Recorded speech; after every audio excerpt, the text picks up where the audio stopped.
वैशाख महीने में बाबा शंकर को जो चढ़ाया जाता है और 1000 अश्वमेध यज्ञ का पुण्य फल हम प्राप्त कर लेते हैं। मंदार और शमी ने दोनों ने मिलकर भगवान शिव की आराधना करी और देवादिदेव महादेव ने वर दे दिया, सुनो शमी और सुनो मंदार, यदि कोई भूल से भी आपकी पत्ती, आपका पुष्प मुझे समर्पित कर देगा, सुनो मंदार, सुनो शमी, अगर कोई भूल से भी आपकी पत्ती, आपका पुष्प मुझे समर्पित कर देगा, उसे 1000 अश्वमेध यज्ञ के स्नान का जो पुण्य होता है वो एक क्षण में प्राप्त हो जाए। 1000 अश्वमेध यज्ञ का पुण्य, 1000 अश्वमेध यज्ञ का पुण्य एक क्षण में प्राप्त हो। ये मंदार, ये शमी, 1000 अश्वमेध यज्ञ का पुण्य एक साथ। शमी की पत्ती देखिए आप लोगों ने, जम के तो बोले जरा, देखिए मंदार पुष्प भी देखा हुआ है। अब शमी की जो पत्ती होती है, उस शमी की पत्ती को भगवान देवादिदेव महादेव पर चढ़ाने का, शमी की पत्ती जो होती है उस शमी की पत्ती को चढ़ाने का एक नियम भी होता है। थोड़ा सावधानी से सुनना इस नियम को, जो आपके जीवन को सार्थक बना सकता है। शमी की पत्री को चढ़ाने का एक नियम है, बड़ा सुंदर नियम, आपके जीवन में उतारने लगा। महाराज, जब सारा श्रृंगार मेरे देवादिदेव महादेव का हो जाए, बहुत ध्यान से सुनना, ये प्रसंग आया नहीं पहले, आज अगर कुबेरेश्वर बाबा की पावन धरा पर यह प्रसंग निकला है तो उसको ध्यान से सुनना। पत्ती, शमी की जो पत्ती होती है, उस शमी की पत्ती को कब, कैसे और कहाँ चढ़ाना चाहिए, और शमी की पत्ती का फल क्या होता है वो भी अभी अपन समझ लें उसको। शमी की पत्ती, संपूर्ण स्नान भगवान का हो जाए, संपूर्ण स्नान आप समझे उसको। जैसे ये शिवलिंग है, जलाधारी, जल निकल कर जाने का स्थान, गणेश, कार्तिकेय, अशोक सुंदरी, जलाधारी मतलब माता पार्वती जी का हस्त कमल, शिवलिंग शिव का स्वरूप, ऊपर जो जलाधारी लगी है उसमें से एक एक बूंद जो पानी नीचे गिर रहा है, जो पानी नीचे गिर रहा है, शिव जी की बेटियां जया, विषहरा, शामली बारी, दौतली, देव, शिव जी की पुत्री बेटी। जब देवादिदेव महादेव को शमी का पत्ता चढ़ाया जाता है, कब चढ़ाते हैं, जब आपने संपूर्ण जलाधारी को हाथ से साफ कर दिया हो, शिवलिंग पर जल चढ़ा दिया हो, शिवलिंग का पूरा श्रृंगार आपने कर दिया, संपूर्ण श्रृंगार मेरे देवादिदेव महादेव का हो गया, संपूर्ण श्रृंगार। बाबा को चंदन का लेपन, अबीर, गुलाल, अक्षत, बेलपत्र, धतूरा, जो भी तुम्हें चढ़ाना है सब कुछ तुमने चढ़ा दिया, सारा श्रृंगार मेरे देवादिदेव महादेव का हो गया। तब शमी की पत्ती को मां जगत जननी की जो जलाधारी है उस पर मात्र स्पर्श कराकर शिव के शिवलिंग पर आखिरी में समर्पित कर देना चाहिए, जिससे हमारी मन की जो कामना है वह मां जगत जननी देवादिदेव महादेव से उनके कानों में श्रवण कर। शमी पत्र का एक बात और स्मरण में रहे, शमी पत्र की बहुत एक बात और अपने स्मरण में लीजिएगा। शमी पत्र जैसे शिवलिंग, जलाधारी और स्थान, जब बहुत ज्यादा मात्रा में दरिद्रता होती है, बहुत ज्यादा मात्रा में बहुत कष्टमय जीवन, जब तुम्हारी चित्त वृत्ति में आए, जब तुम्हारे मन में आए, धन भी नहीं है, पैसा भी नहीं है, बहुत दरिद्रता का जीवन है, बहुत दुखी जीवन, तब बेलपत्र और शमी पत्र का प्रयोग जरूर करके देखना। प्रैक्टिकल करने में कुछ नहीं जाता, प्रैक्टिकल करने में क्या जाता है, करके देखना। उस समय पर वो कहते हैं ना कि कोई कहने वाला कह दे कि महाराज जी, वो एक महाराज प्रवचन दे रहे थे और प्रवचन में देते देते देते देते किसी ने, महाराज जी प्रवचन दे रहे थे कि मदिरा का पान नहीं करना चाहिए, नहीं पीना चाहिए, गलत है, नाली में पड़ा होता है, व्यसन में पड़ा होता है, ऐसा पान ना करो। एक महाराज का पेचेन वाला खड़ा हो गया, उसने खड़े होकर कह दिया, ओ महाराज तुम इतनी बड़ी बड़ी बात कर रहे हो, तुम्हारा सगा भाई तो पी के नाली में पड़ा, गटर में पड़ा, महाराज जी को क्रोध नहीं आया, समझ थी। महाराज जी ने कहा भैया देख, मैं भी प्रवचन दे रहा हूँ, मेरा भाई भी प्रवचन दे रहा है, मैं मुंह से समझा रहा हूँ कि पीकर लोग नाली में गिरते हैं, गटर में गिरते हैं, मेरा भाई प्रैक्टिकल करके दिखा रहा है कि मत पिया। प्रैक्टिकल वाली बात है। शमी पत्र बेलपत्र का एक बार जीवन में प्रैक्टिकल कर देखना, प्रैक्टिकल करना। जैसे आपको कहा कि आपका विश्वास अगर पक्का है, भरोसा अगर दृढ़ है, और शंकर के प्रति अगर आपका विश्वास पक्का है, शंकर कह रहे हैं, माँ उमा से, माँ पार्वती से मेरा महेश कह रहा है, मेरा बाबा भोलेनाथ, मेरा बाबा विश्वनाथ, मेरा त्रिकालदर्शी कैलाशी अविनाशी कह रहा है कि हे पार्वती,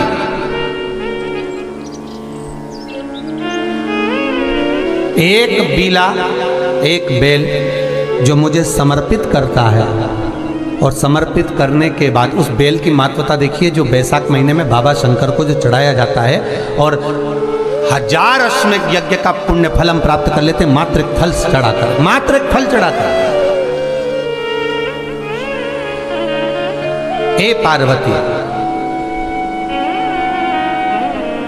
संसार का मनुष्य जब मुझे वो बेलपत्र समर्पित कर, वो बेल का फल समर्पित करता है, पार्वती वो फल जो मुझे चढ़ता है, फिर मैं भले नर्मदा के जल से निकला हुआ कंकर शंकर क्यों ना हूं, फिर चाहे मैं गंगा के जल से निकला हुआ कंकर शंकर क्यों ना हूं, चाहे फिर मैं यमुना के जल से निकला हुआ कंकर शंकर क्यों ना हूं, चाहे मैं सरयू के जल से निकला हुआ कंकर शंकर क्यों ना हूं, चाहे मंदाकिनी के जल से निकला हुआ कंकर शंकर क्यों ना हूं, ए पार्वती, फिर जो भी शिवलिंग पर वो बेल समर्पित होता है, वो बेल उठाकर जीव अपने कार्य में ले सकता है। ये माँ उमा से कह रहा है। तो उस बेल की महत्वता जानेंगे। अब अपन उस बेल को जानने के लिए वापिस स्कंद पुराण में चले, तो स्कंद पुराण में लिखा हुआ है कि जो बेल बैसाख के महीने में शंकर को चढ़ाया जाता है, वो बेल का फल उठाकर रख लिया जाता है।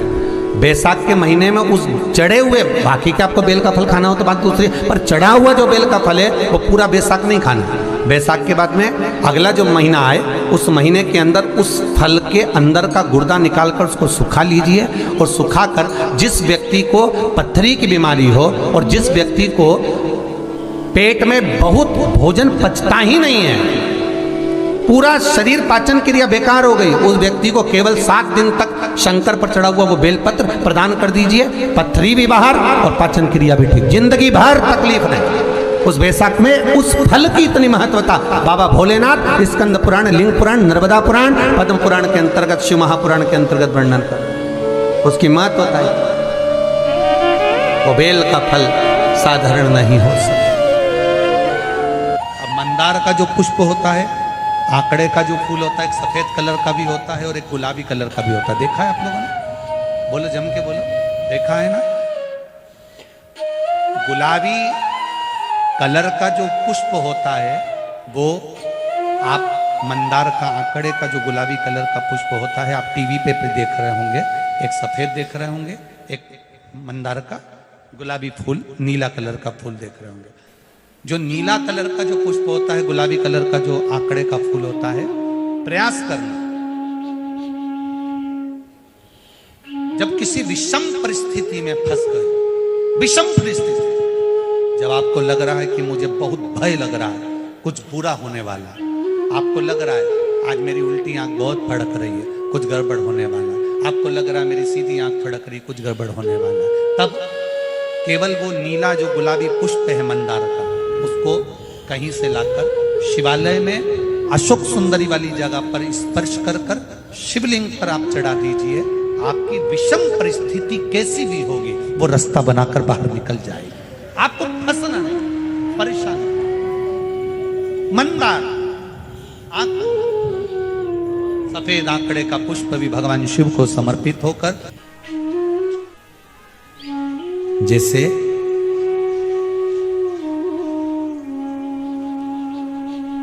बेले के फल का गुर्दा, बेल का जो फल होता है, बेलपत्री का फल, उसका जैसे गुर्दा, उसके अंदर का जो भाग होता है बेल का, वो गुर्दा,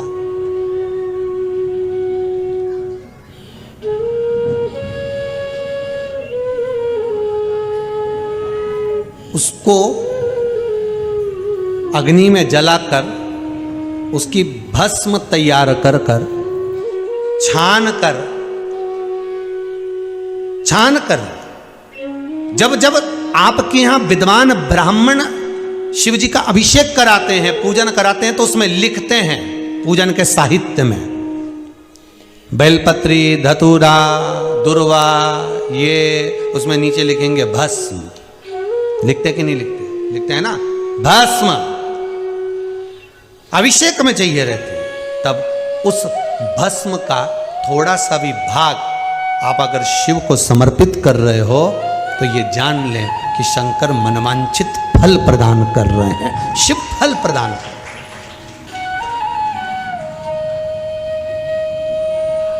महाराज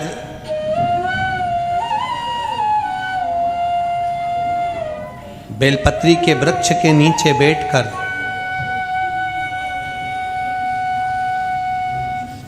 हाथ में एक बेलपत्र का पत्ता रखकर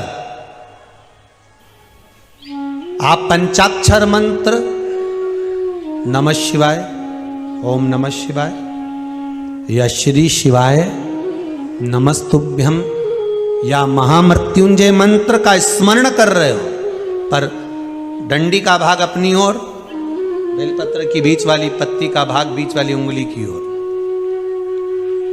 रखकर अगर आप स्मरण कर रहे हैं और अपनी कामना कर कर बेलपत्री के वृक्ष के नीचे बैठकर उस पत्ते को सम्मुख रखकर बाबा से विनय कर कर एकांत में उस बेलपत्री के वृक्ष की छांव में, बेलपत्री के वृक्ष की छांव आप कामना कर कर उस पत्ते को शंकर भगवान के ऊपर समर्पित कर रहे हैं, तो ये जान कर रखें कि पार्वती और शिव का मिलन करवा रहे हैं और अपनी मनवांछित फल कामना पूर्ण करवा रहे हैं। क्योंकि शिव और पार्वती का जब मिलन होता है, शंकर पार्वती जब एक दूसरे के सम्मुख में होते हैं, शिव और पार्वती जब एक दूसरे के सामने अपने बच्चों के कारण एक दूसरे के सम्मुख में आते हैं, तो उनके चेहरे पर प्रसन्नता का भाव आ जाता है। फल, मनवांछित फल की कामना आप जिस कामना के लिए कर रहे हैं, विवाह के लिए, नौकरी के लिए, सर्विस के लिए, व्यापार के लिए, रोग मुक्ति के लिए, आप जिस कामना से कर रहे हैं। ईश्वर महादेव, जो व्यक्ति पथभ्रष्ट हो जाए, जैसे मदिरा के नशे में पड़ गया, कहीं जुए में पड़ गया, कहीं मांसाहार में पड़ गया, कहीं व्यसन में पड़ गया, कहीं गलत काम में अगर कोई जा रहा है, तो श्रंभेश्वर महादेव के नाम से काली तिल भगवान शिव को समर्पित करी जाती है। महाराज काली तिल को वापस उठाकर ले आते हैं। उसी काली तिल को जो मदिरा का नशा करने वाला होता है या जो गलत व्यसन में डूबा हुआ होता है, उसको वो सुबह के समय अगर नहीं खाता तो भोजन के साथ उसको दिया जाए। श्रंभेश्वर महादेव।